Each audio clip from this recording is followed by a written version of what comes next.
Sugeng Rawateng Kota Solo, selamat datang di Kota Solo. Ya, Kota Solo selain menawarkan tempat wisata yang penuh sejarah, juga kaya akan warisan budaya unik khas Nusantara. Dan pemirsa, Suara Dapil anggota DPR RI yang akan kita ikuti kali ini berasal dari daerah pemilihan Jawa Tengah 5. Beliau adalah Bapak Muhammad Toha, anggota Komisi 3 DPR RI dari fraksi Partai Kebangkitan Bangsa. Seperti apa kegiatan beliau selama berada di daerah pemilihan? Tetap ikuti Suara Dapil, suara daerah pemilihan.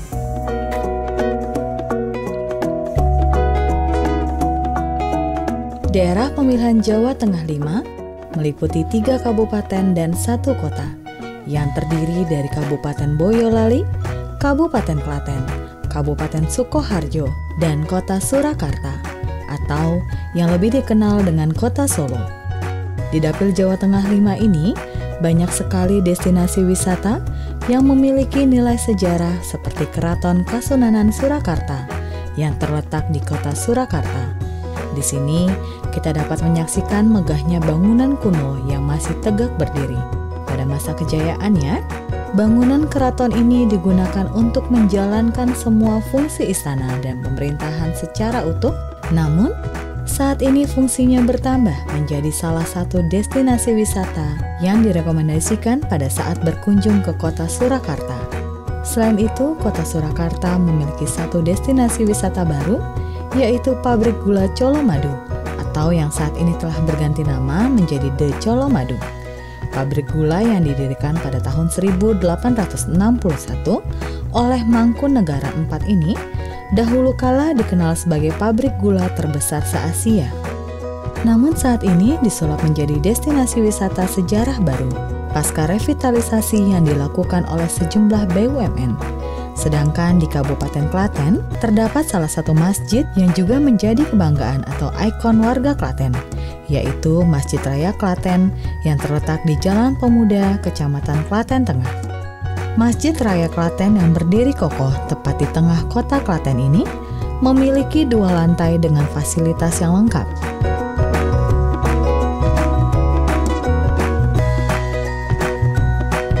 Setibanya di Kota Surakarta, tim Suara Dapil langsung menemui Bapak Toha yang akan melakukan sidak ke rumah tahanan kelas 1 Surakarta.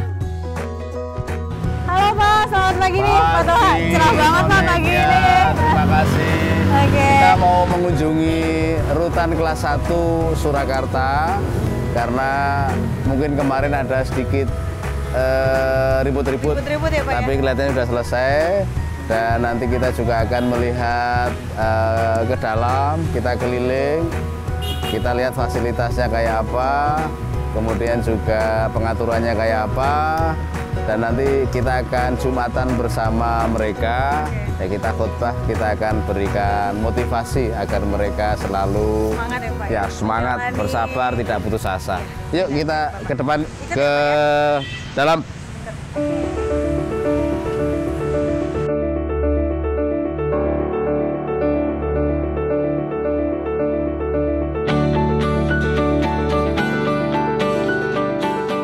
Selain meninjau fasilitas yang ada di rutan kelas 1 Surakarta, Bapak Toha juga berbincang dengan para warga binaan. Rutan kelas 1 Surakarta ini mengalami overkapasitas yang seharusnya dihuni 300 tahanan, namun saat ini dihuni oleh lebih dari 670 tahanan. Pada saat melakukan sidak, perhatian Bapak Toha tertuju kepada salah satu warga binaan. Ternyata ia adalah Nur Ain, warga binaan yang ditahan dikarenakan kasus meninggalnya 3 mahasiswa Universitas Islam Indonesia ketika sedang menjalani pendidikan dasar Mapala UII pada tanggal 13 hingga 20 Januari 2017 yang lalu di Gunung Lawu, Karanganyar. Prihatin ini, kamu hanya sebagai panitia, ya kan, mencelakakan orang memang ya, tanpa sengaja dihukum 3 tahun ya. Ini perlu keadilan ini. Ya, tapi sudah berapa tahun di sini? Hampir 2 tahun. Ya udah, kamu tabah, sabar. Ini menjadi apa ya? Koreksi bagi penegak hukum ini. Jangan semena-mena nggak tahu hukum kemudian kamu dihukum segitu banyaknya. Padahal cuma panitia dan kamu punya masa depan ya. Aktivis di kampus ya. Kampus organisasi. Iya. Aktivis padahal. Terus kan dikeluarin juga toh Pak dari kampus. Kira-kira yang Bapak bisa perjuangkan mungkin untuk Ini sudah terlanjur menjalani hampir 2 tahun, padahal vonisnya kan 3 tahun ya, tinggal 1 tahun. Tinggal nanti kita lihat apakah mengajukan kasasi apa tidak.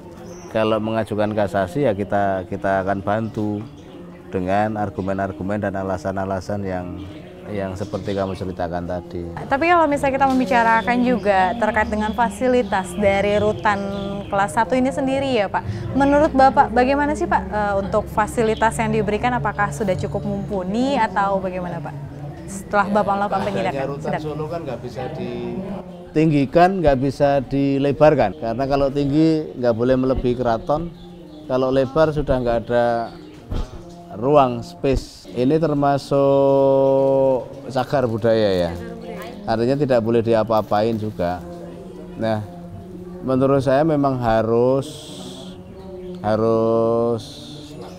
pindah lokasi kalau pengen lebih bagus lagi. Tapi bagus juga sih ya Pak, banyak aktivitas. Kemudian juga tadi di aula ada karawitan namanya Pak ya. Kamu ikut apa kalau kegiatan kesenian itu?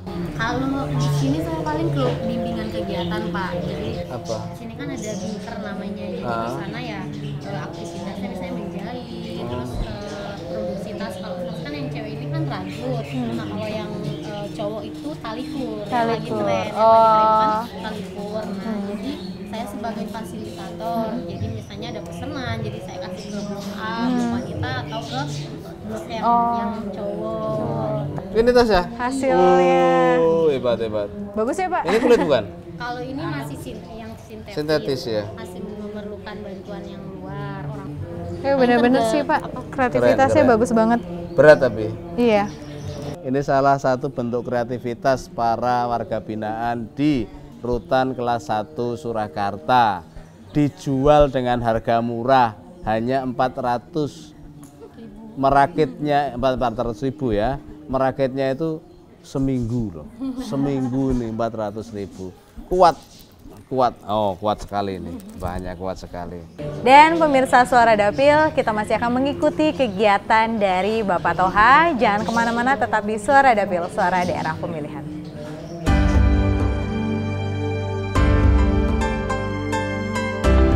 Setelah melakukan sidak di Rutan kelas 1 Surakarta, Bapak Toha mengajak tim Suara Dapil melihat proses memasak makanan yang akan ia bagikan kepada masyarakat di daerah pemilihannya di Posko Relawan Badan Narkotika Kabupaten Sukoharjo. Hampir sebulan sekali atau beberapa bulan sekali peduli yatimnya itu jalan terus. Karena saya sering dipanggil, sering dikontak untuk panti asuhan mana, tolong nar gitu. Dia rajin sekali untuk peduli panti asuhan. Termasuk untuk bagi-bagi nasi yang keliling Bang Beca, dia ikut turun kan padahal jam 12. Sebenarnya sesuatu hal yang sulit, ngantuk, masih harus nerobos malam dingin, dia ikut nyetir sendiri, mobil sendiri, bisa dinikmati adik-adik kita lagi.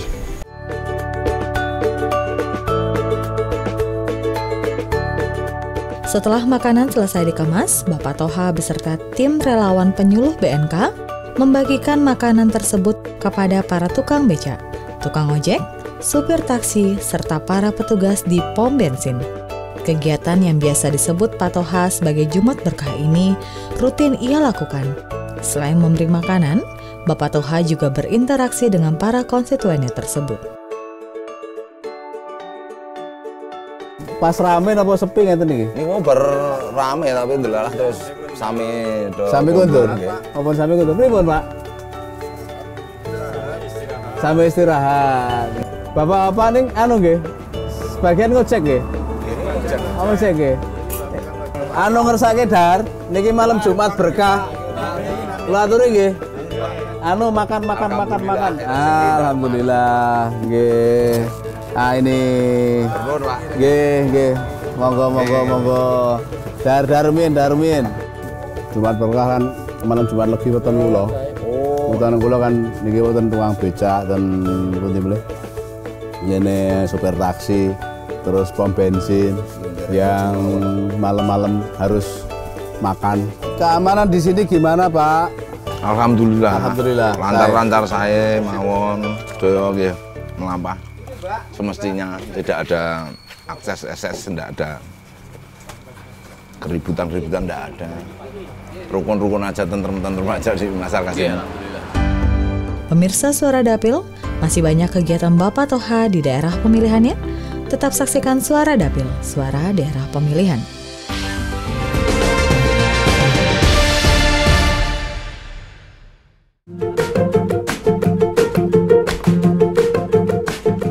Keesokan harinya, Bapak Toha melakukan pertemuan dengan Kepala Kepolisian Resor Sukoharjo beserta jajaran. Banyak hal yang menjadi topik dalam pertemuan ini, namun hal utama yang dibahas adalah terkait persiapan pengamanan yang dilakukan oleh Polres Sukoharjo menjelang pemilu 17 April 2019. Pak Toha tadi kan sudah melakukan pertemuan nih dengan Pak Kapolres Sukoharjo dan jajarannya ya Pak ya terkait dengan bagaimana pengamanan pemilu. Nah, bagaimana sih Pak pengamanan pemilu yang sudah ada di sini yang tadi Bapak hasil dari pembicaraan yang tadi Bapak lakukan dengan para Kapolres dan juga jajarannya Pak?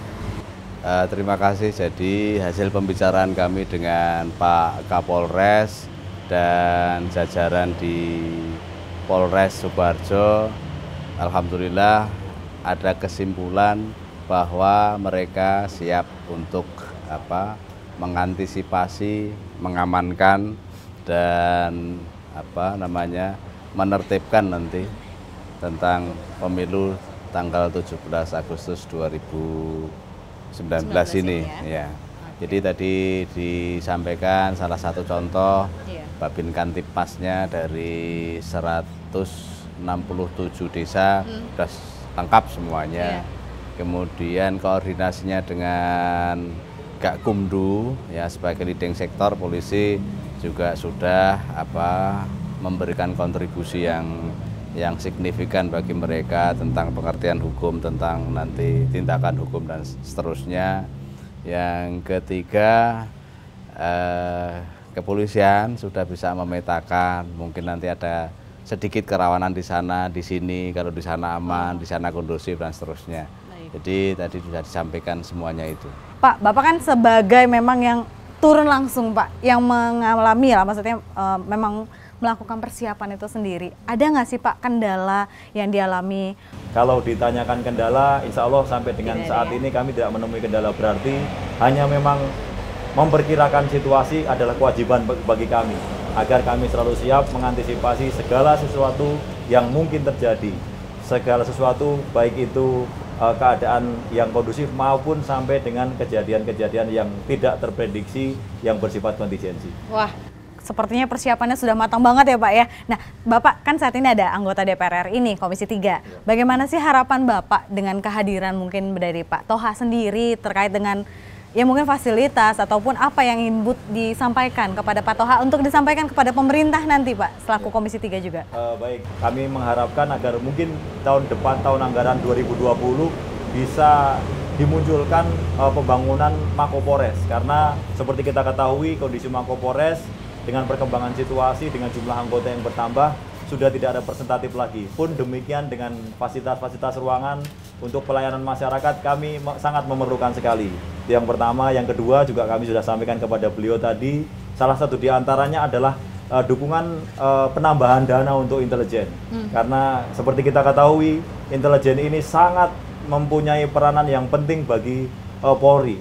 Saya kira di level manapun intelijen ini sangat dibutuhkan, apalagi Sukoharjo dengan karakteristik kerawanan yang mempunyai beberapa hal spesifik seperti penanganan terorisme, kemudian Islam garis keras. Kami sangat membutuhkan dukungan dana yang signifikan bagi intelijen. Hal tersebut sudah kami sampaikan kepada beliau sebagai pembawa aspirasi kami di level legislatif di pemerintahan pusat. Semoga tahun anggaran ke depan hal tersebut bisa diakomodir tentunya secara umum bagi Polri maupun khususnya Polres di Sukoharjo. Pak, sudah ada nih Pak, jadi kan apa yang ingin disampaikan oleh Pak Kapolres sudah disampaikan nih Pak ya. Ada dua hal tadi terkait dengan Mako juga, kemudian juga dengan dana bagi Intel sendiri. Nah, kedepannya apa yang akan Bapak lakukan terkait dari serapan aspirasi yang disampaikan oleh Pak Kapolresnya? Yang pembangunan Mako Polres ini sebenarnya sudah kita usulkan 2017 ya. Kemudian 2018 itu ada pembangunan ya, harus dibangun di Polda, kemudian dialihkan ke sana. Seharusnya 2019 ini juga sudah dimasukkan lagi, tapi nggak tahu kok tiba-tiba nggak ada lagi begitu. Insya Allah lah 2020 nanti Mapolres di Sukoharjo dibangun. Kan kita sudah disediakan tanah yang lebih besar ya. Kita juga termasuk lantas itu ya, kantor Lantas itu juga menurut saya juga nggak strategis di sana itu, rame ya, mengganggu ya pinggir jalan itu. Ya, Pak, ya? Nanti kan mungkin bisa disatukan di satu gedung di sana kan. Itu yang kami berusaha usahakan secara maksimal nanti. Kemudian yang dana Intel nanti kita sampaikan juga ya. Dan semoga apa yang nanti Bapak perjuangkan ini dapat realisasi ya Pak ya. Oke, baik. Dan pemirsa, kita masih akan mengikuti kegiatan Bapak Muhammad Toha di dapilnya. Tetap saksikan kami di Suara Dapil, Suara Daerah Pemilihan.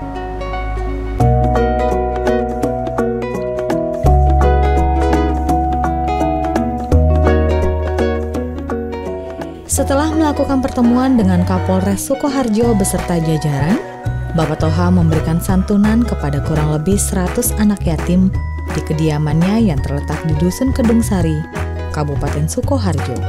Selain memberikan santunan, Bapak Toha juga mengajak para anak yatim tersebut berdoa bersama dan juga mendengarkan ceramah dari Ustadz. Seusai memberikan santunan, Bapak Toha bersilaturahmi dengan para kiai yang bertempat di Posko Cinta NKRI Sukoharjo. Bapak Toha menjelaskan kepada para kiai yang hadir bahwa dirinya konsen terhadap peningkatan kegiatan keagamaan di daerah pemilihannya tersebut. Kemudian perjuangan yang terakhir menikah Pak. Yang terakhir ini adalah perjuangan untuk merancang rencana undang-undang madrasah diniyah dan pesantren, pondok pesantren. Pondok pesantren dan madrasah diniyah sekarang ini kebanyakan dari NU dan kurang modal. Nah, padahal sebenarnya pendidikan kita itu dianggarkan 20% dari APBN. Nah, pondok pesantren yang juga mengelola pendidikan mboten keduman. Nah, pengennya adalah di undang-undang itu ada pasal yang pasalnya itu harus pondok pesantren dan madrasah diniyah juga mendapatkan alokasi dari dana pendidikan yang senilai 20% dari APBN.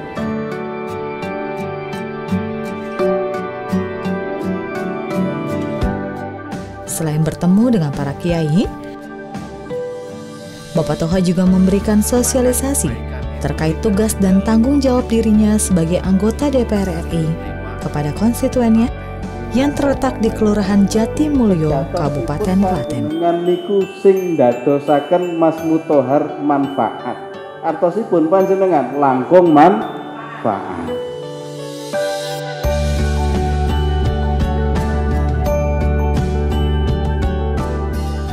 Malam harinya, Bapak Toha mengajak tim Suara Dapil mengikuti kegiatan peresmian Masjid Al-Hikmah Karangwetan, Klaten.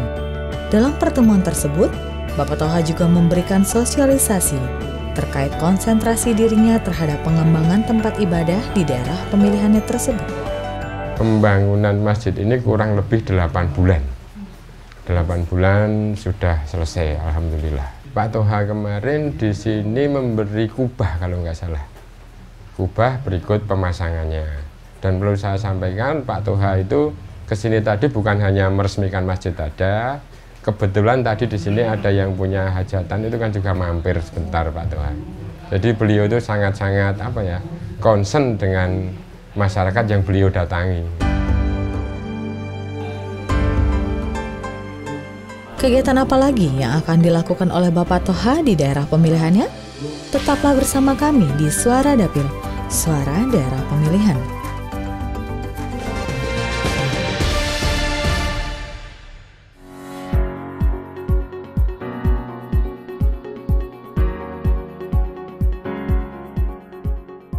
Tidak hanya konsen terhadap kegiatan keagamaan di daerah pemilihannya, Bapak Toha yang pernah berprofesi sebagai guru dan dosen ini juga konsen terhadap dunia pendidikan di daerah pemilihannya. Hal ini terbukti dari kehadiran dirinya untuk memenuhi undangan dari SMAN 1 Polan Harjo, Klaten untuk menghadiri perayaan Hari Jadi Sekolah dan lomba baris berbaris di sekolah tersebut. Ada 8 sekolah yang mengikuti perlombaan baris berbaris ini. Usai melihat secara langsung perlombaan baris berbaris, Bapak Toha kemudian mengajak tim Suara Dapil untuk bertemu dengan masyarakat di Desa Karanglo. Di desa ini ada satu destinasi wisata baru, yaitu Banyu Gemblinding. Warga desa ini mengembangkan wisata air dengan memanfaatkan aliran sungai Pusur sepanjang 2 km untuk permainan tubing. Permainan dengan ban dalam mobil ini memberikan sensasi menegangkan namun menyenangkan saat meluncur mengikuti derasnya aliran air sungai Pusur.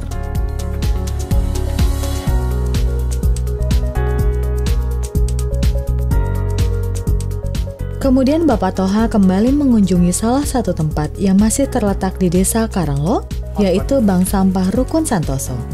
Bank sampah ini adalah suatu komunitas pengelola limbah atau sampah menjadi barang layak pakai dan bernilai jual. Ide awal dari pengelolaan limbah sampah ini adalah sebagai sarana pengumpulan dan pengelolaan sampah, serta mengurangi jumlah produksi sampah yang banyak. Produk hasil bank sampah seperti tas, dompet, lukisan, dan produk lainnya kemudian dipasarkan sehingga menjadi salah satu sumber penghasilan dari warga Desa Karanglo.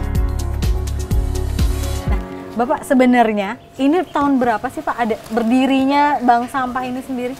Kalau berdirinya Segunyana KPS, Komunitas Pengelola Sampah itu didirikan pada tanggal 16 Maret 2013. Oke. Terus berjalan, terus tahun 2014, tepatnya di tanggal 22 Desember 2014, rumah sampah ini diresmikan Bapak Muhammad Toha.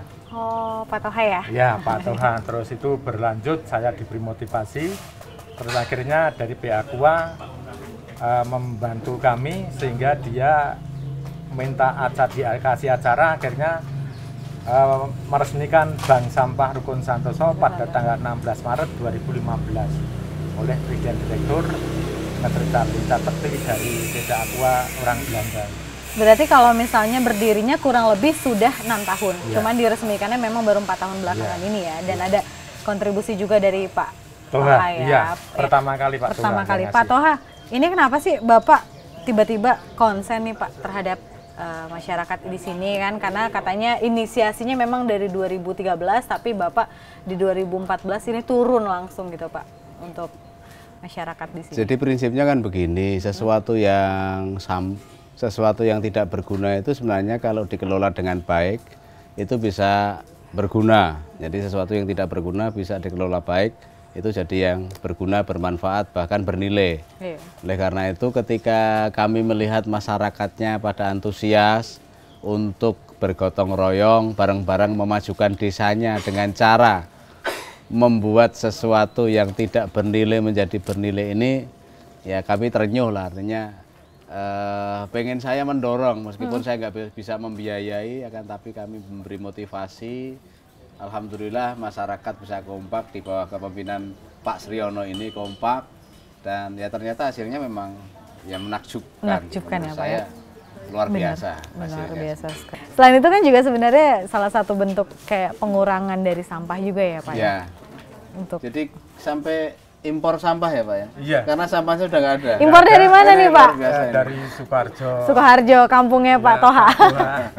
Terus dari Mbayat, dari Oke. Gelanggu, dari Jatinom. Bahkan kemarin tuh dari Gerobokan. Gerobokan. Juga menjual ke sini. Ntar dari Jakarta juga mungkin bisa bantuan Pak. Ya Termasuk kan? untuk sekarang studi banding atau kunjungan kerja. Iya. Ya, studi banding untuk apa dari tempat lain ke sini. Tempat lain ke sini. Belajar. Ya. Tadi dengar-dengar katanya juga sudah diekspor ya Pak ya? Iya. Sudah ekspor kemana saja nih Pak barang-barang ini? Ke Perancis, Belanda, Swedia, Cina, India. Wow. Bapak, kemarin kan kita sudah mengikuti kegiatan Pak Toha selama berada di daerah pemilihan, ya kan? Sudah banyak yang kami ikuti, mulai dari mengunjungi lapas, kemudian Polres, juga bertemu dengan masyarakat, pemberian santunan bagi anak yatim. Nah, kedepannya ini apa yang akan Bapak lakukan lagi untuk masyarakat di daerah pemilihan Bapak, Pak? Falsafah saya kan khairunas anfa'uhum linnas. Orang yang mulia itu adalah yang bermanfaat bagi sesama. Saya akan melakukan ini terus ya, memberikan manfaat kepada masyarakat terus ini sampai akhir hayat. Menurut saya itu prinsip dan pedoman yang harus saya lakukan sepanjang hidup ini. Entah wujudnya apa, entah besar, entah kecil, entah hanya motivasi, entah hanya bicara. Kalau orang Jawa sembur, tutur, wuwur, ya sembur itu dari perkataan, sembur, tutur, apa juga perkataan, wuwur enggak apa ya, sedikit kita beri ya, kita akan memberikan manfaat itu. Dan pemirsa, dengan demikian maka berakhir pula pertemuan kita dalam episode Suara Dapil kali ini dari daerah pemilihan Jawa Tengah 5 dengan anggota Komisi 3 DPR RI Bapak Muhammad Toha dari fraksi Partai Kebangkitan Bangsa. Saya Sanika Sembiring beserta tim TVR Parlemen pamit undur diri. Terima kasih atas perhatian Anda dan sampai jumpa.